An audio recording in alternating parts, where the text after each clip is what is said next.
Hi, and welcome to this video. So we're going to speak about how to build an application for iOS and Android with Neptune DX platform. We're going to start by using building blocks to build the application. The application will be a web shop that will use an API from a legacy database as well as a backend system, ACP. So start by going to the store and let's look at the building blocks that we're going to use. Let's search for web shop, and we'll be able to see the different building blocks that exist. We're going to use a product page, we're going to use a product list, and also we're going to use later on a chatbot, in this case from Facebook. Now let's look at how does Neptune handle APIs. On the API designer, we are able to consume external APIs as well as expose internal APIs from database tables and also microservices. Here we're looking at the ACP API that exposes customer data.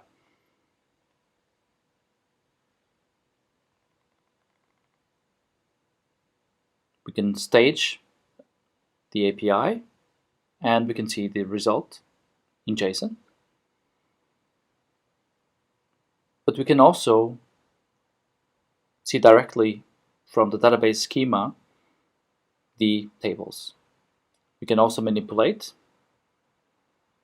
the fields of the tables as well as see the content of the database tables.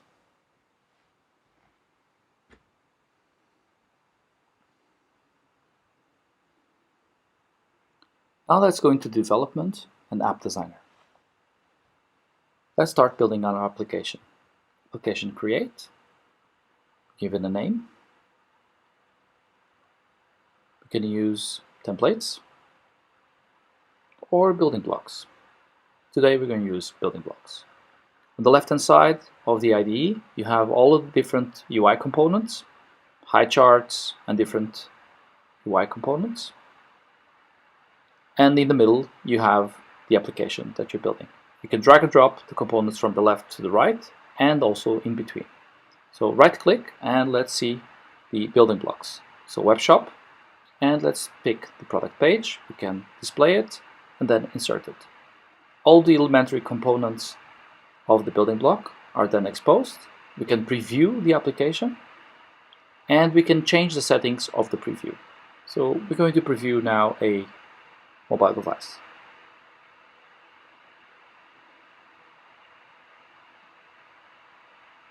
And we can directly see how it will look like.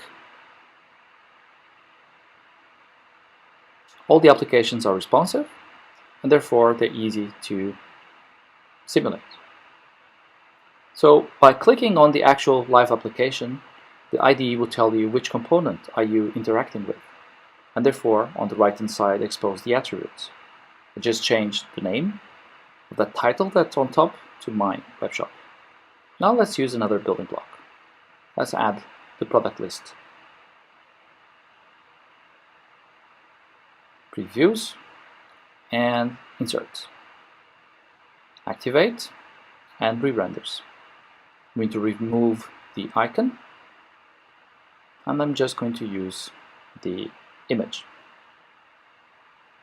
This building block has plus and minus to add quantity as well as price, as well as a panel that is used for displaying more information.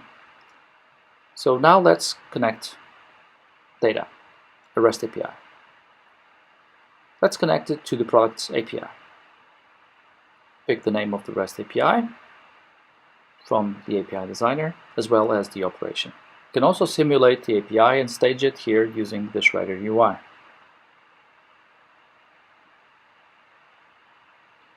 I want the response to 200 to go directly to that UI component, which is my product list. And on my product list, I will bind which definition of the API I want to use.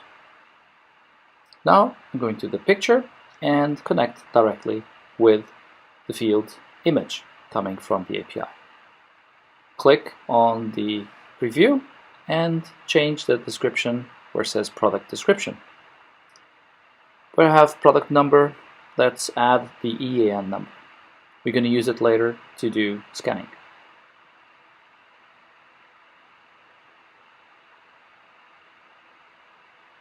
Now here on the more information, I will just remove these two, right click, delete, and make it more simple the UI. Let's remove this more information panel.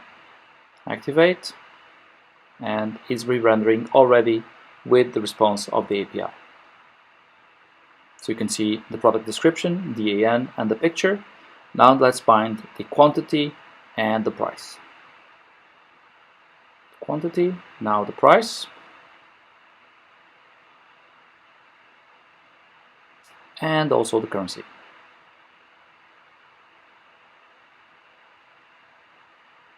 Activate, and let's see how it looks and how it works. So here it's not rounding, so let's use a formatter to round that value. First, let's remove some spaces, and now add the formatter. There's pre-made formatters, or you can create your own. So now you have two decimals with the dots, and it's rounding the amount based on the quantity. You can also remove items, and you can also search.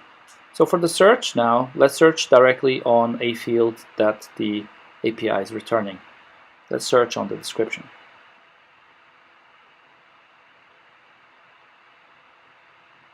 Now on the preview, so if I type water, for example, it filters a live search for water. Now the barcode scanning.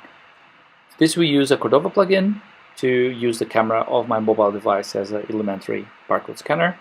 So I have to change a little bit of what does the building block provide so that I can directly use the fields of my API to filter. Here we are in the JavaScript environment, and in here we have different JavaScript code snippets that can help the developer accelerate development. Let's remove here all the other options. Let's use the first example. Change where it says your list. Let's change with the name of our UI component, and also field 1 by the name of the field we want to filter. And that will be the AN that contains the response given by the plugin. I'm going to use this later to demonstrate scanning capabilities. This can also use any plugin, Cordova or Git, in order to achieve scanning, NFC, or RFIDs. This can work on a Zebra scanner as well as Honeywell. So now we activate it, all looks good. Now let's add a little bit more flair to this. But first, let's make this list offline. With Neptune, it's incredibly easy to make offline applications. No code needed. You just need to set that you want the data to be cached, and in this case on an IndexedDB. Now I'm going to add here a button to the bottom. Going to remove a few, and let's call this button All Button Customer. In here we're going to call a dialog with the customer list. The example here is that if this application is to be used in a store by a retailer, and when is with the customer, using a mobile device to make the order for the customer by looking into the customer master data. And let's organize our resources by adding the folder and changing the folder name to customer.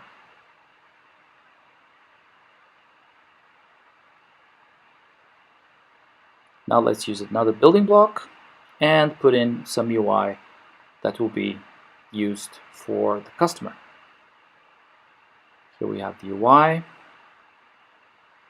and let's also add a REST API to fetch the data from the ACP API. Let's add it within the context there. Let's call it OREST API ACP customers.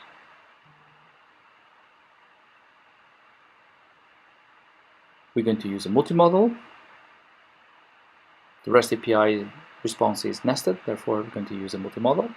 Let's use the REST API SAP, as well as the customer list operation. Known the response, let's add it to the multimodal. And let's rename the multimodal to multimodal SAP, so we know what we are talking about. On the SAP response, we are going now to add to the model source the response from the operation. Now let's bind it to our data. First, let's change the name and also bind it to the multimodal directly to the table, to the array that has the customer data. Now let's simplify this UI and let's not use a picture, let's use an icon. Let's select from the icon library. We're supporting SAP UI5 icons, and we're also using Font Awesome as well as other custom icon libraries. It's custom, and let's remove here a few fields, and let's change this button that has the label saying add. Let's remove it and pick customer. Remove a few fields from here, and also here put in the name of the customer as well as the customer number. So the label will be customer number, and let's bind the text to the number. Remove these two components, and that should be about it. Let's activate. First, make sure everything is all right. And now the IDE gives us that there is two different components with the same name. So we need to have individual names. So we're going to just remove this search and change the name. Now we have the icon there. Now let's put the button to open actually the dialog. Copy the name, go into the press event of that button, and then just say name of the component, open in here, activate, preview,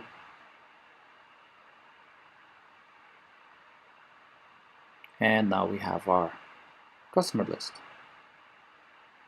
Now when we press the button pick customer, we want it to identify on the overview which should be the name of the customer that was selected.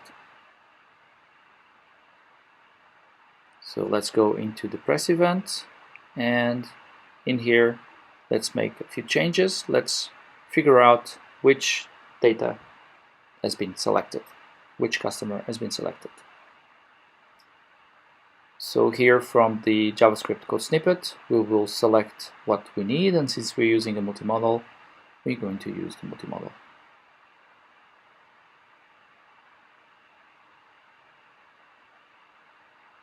Remove all the comments, remove the extra lines that will be not needed,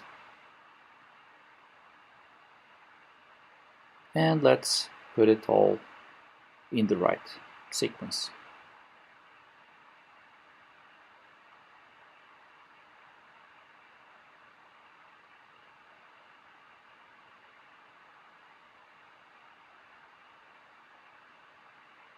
And pick, didn't change, so let's go back and see what is missing. And that's the name of the component. So let's go back to our code and change that.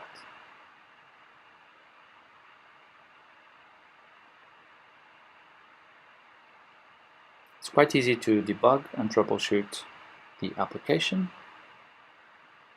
Now the application will work. opening the dialog, selecting a customer, and there on top you have the customer number concatenated with the customer name.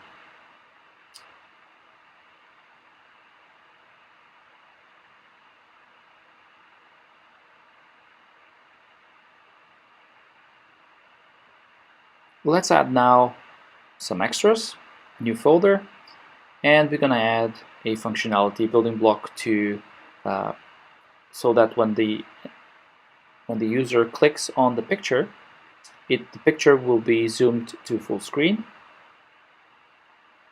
It's not full screen, so let's adjust the properties by saying it's to be resizable and also to be expandable. Stretch through, that's the name of the attribute. Now click, goes full screen.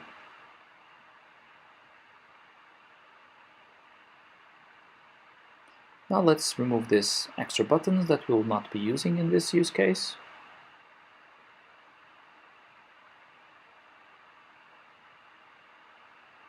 Rather than deleting, I can just disable them and they won't be rendered in the DOM. Run it on the browser full screen and it's responsive, now running as an iPad. And as you can see, as I resize the screen, the UI is responsive and adapts. No code needed, no CSS added.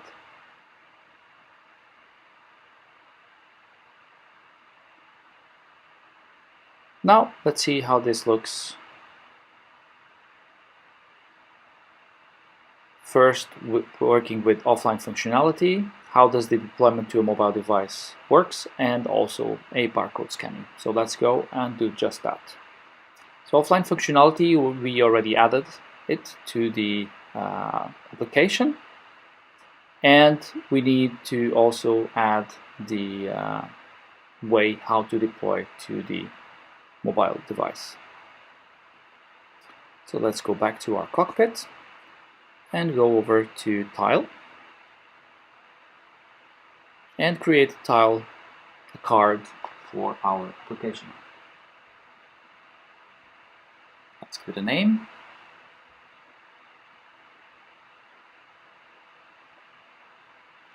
And let's look at the properties that we have. Let's add an icon. Let's look at the layout. And on the layout, let's see, we can have different types of cards. You can have an application running inside the card, and I'm just going to the standard simple card. I'm going to add a background image. Let's see from the embedded media library which image I will want to use. So because this is a web shop, let's use something that will make sense. Here, let's go into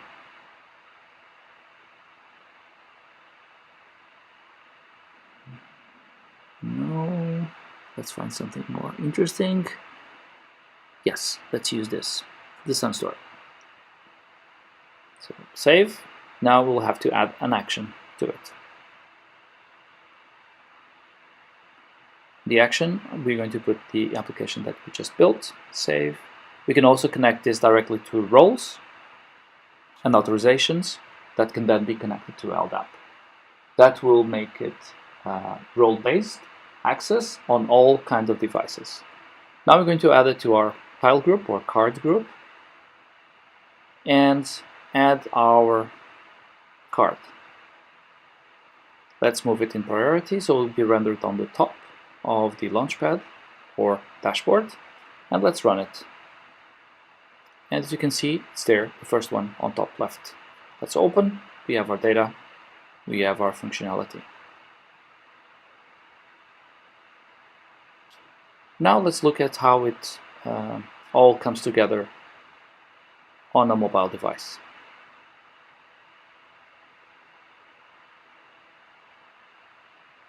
For that, let's go into the mobile client and search for our PS mobile clients that we have already installed on our iOS device. So here we can have features come auto lock and biometric authentication.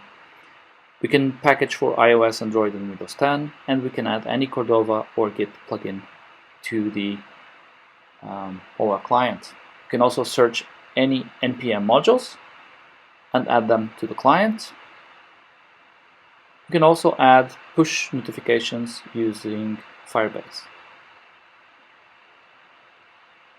We'll add the splash screen and the icon, and now we have our mobile client. So let's go to the mobile client that we already installed. Because we added the tile to a tile group that was already added to this mobile client, it should be automatically added to the mobile client. So let's go now into the reflecting here the mobile device.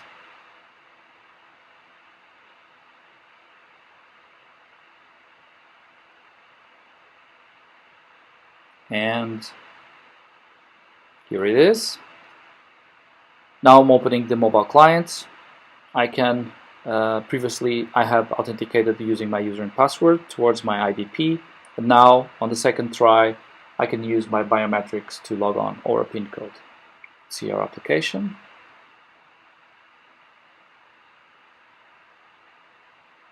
I can search for a product, water, you can see, clicking on the image full screen, and also changing quantity, and also clicking on that top right hand side. Now we're going to scan a EAN code from a barcode, and it will filter the list of my products and then change the quantity. This can also work in offline mode, of course. Now the mobile client puts up that red icon there on top, and the application works seamlessly, as well as the scanning capabilities.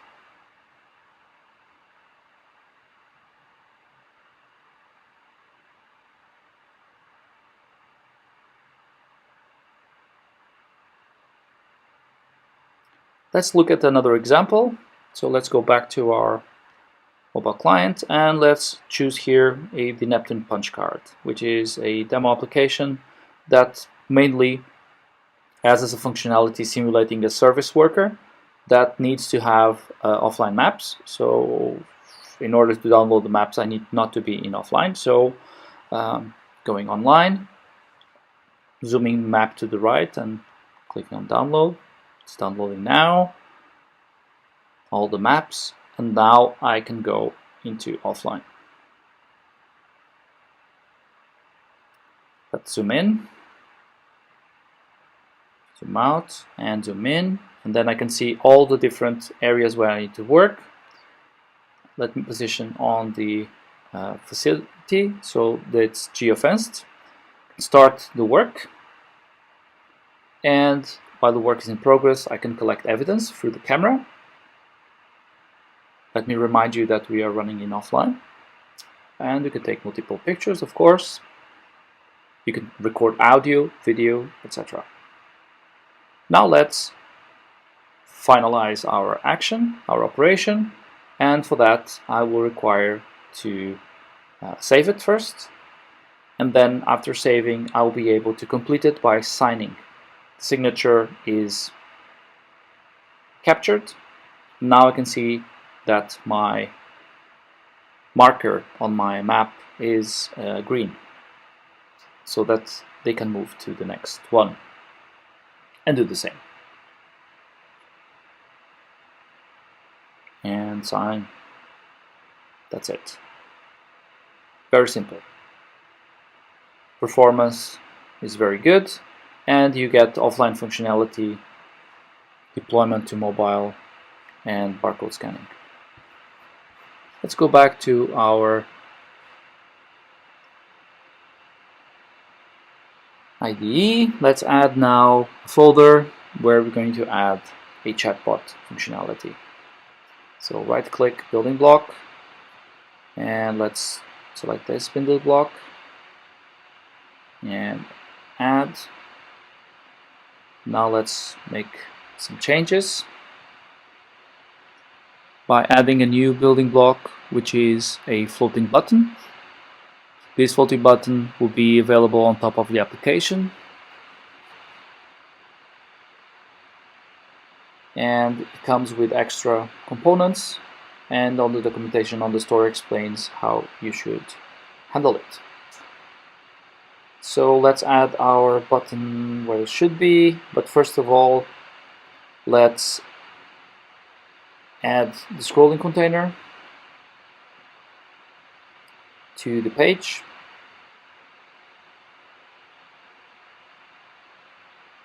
And encapsulate our list. So let's drag it up into there at the top and put the page as non-scrollable.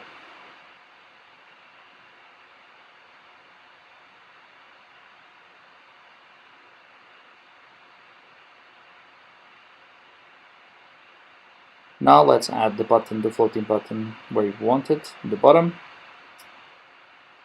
and remove the example components that came with it.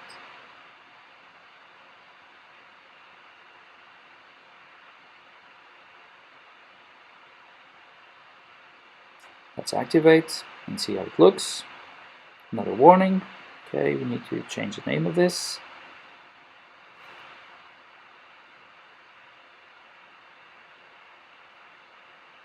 Activate, and there we get the button. Now we need to connect the button to the chatbot.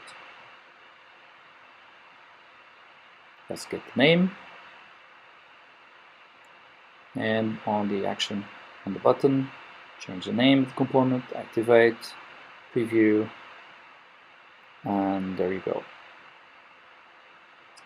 Chatbot needs a bit of UX there to make it a bit more interesting. Let's see what's going on. Okay, here is the input field.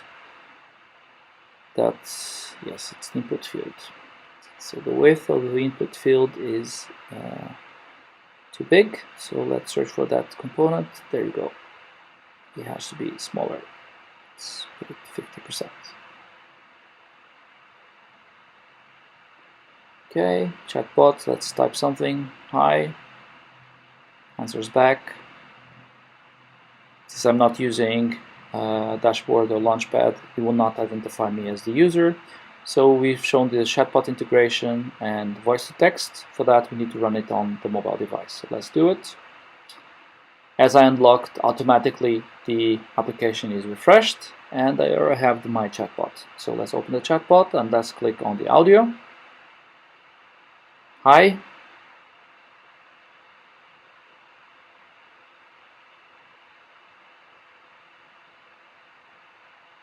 What are my options?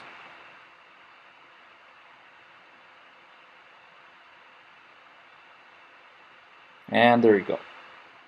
So this is interacting with a smart bulb that is connected to the chatbot engine.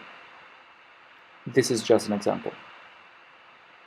How does this work on how responsive is it? Well, since this is based on a library that is responsive, as you can see, it's quite responsive. So let's refresh this, open it. Let's open our chatbot. And of course, because here you are not enabled, we didn't enable the microphone on the browser. You could type, what are my options? It gives you the options as well. And of course, this chatbot is resizable. Current brightness, and it doesn't understand. Okay. Change the brightness. 50%. Okay. The smart bulb is actually off, so therefore you cannot change the brightness. This is all how you configure the bot, the chatbot. And of course the UI is fully responsive.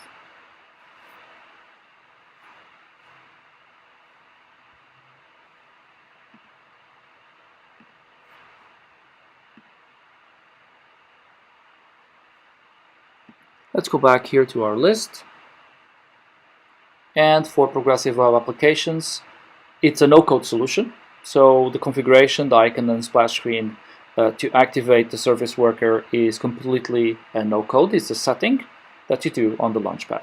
So let's go back to our cockpit and Launchpad. And let's open the Launchpad that we're using. Go to General, going down here, and you have here the progressive web app. Let's edit that. And it's being locked, so let's just unlock it.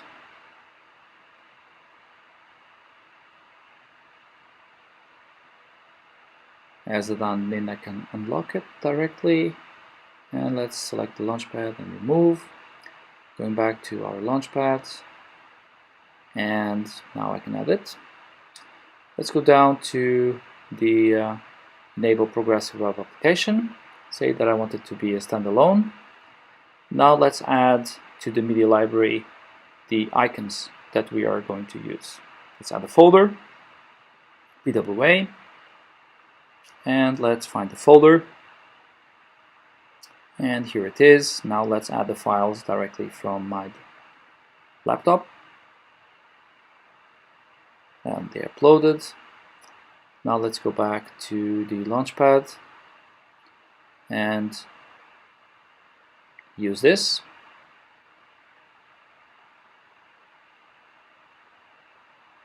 .512 here, 192 here,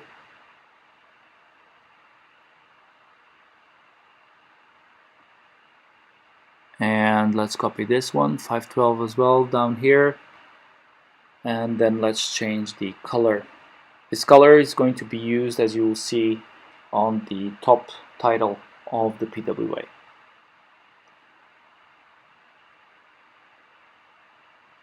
Set more or less this color, save, and the PWA is done. So when you run it automatically on the Launchpad, you're going to see there on top to install. And the icons and the titles, and now it's installed and ran directly there. So you can see this is a PWA.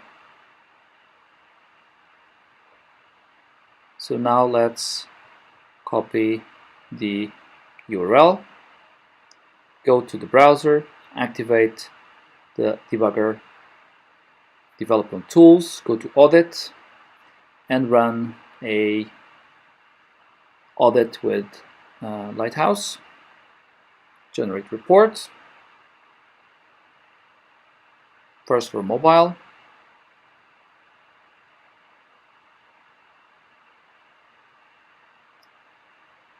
and here's the score, and now for desktop.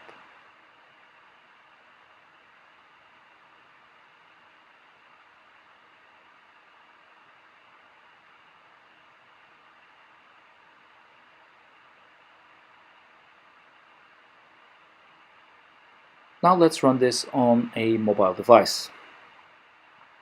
Let's go to my mobile device, copy the URL, paste the URL on the browser, log in, and because I'm on iOS, I will add it to my home screen. It inherits the icon, open the PWA, log in again using my wildcard, and there you go. If I put my mobile device in offline, I'll be able to do the exact same operations.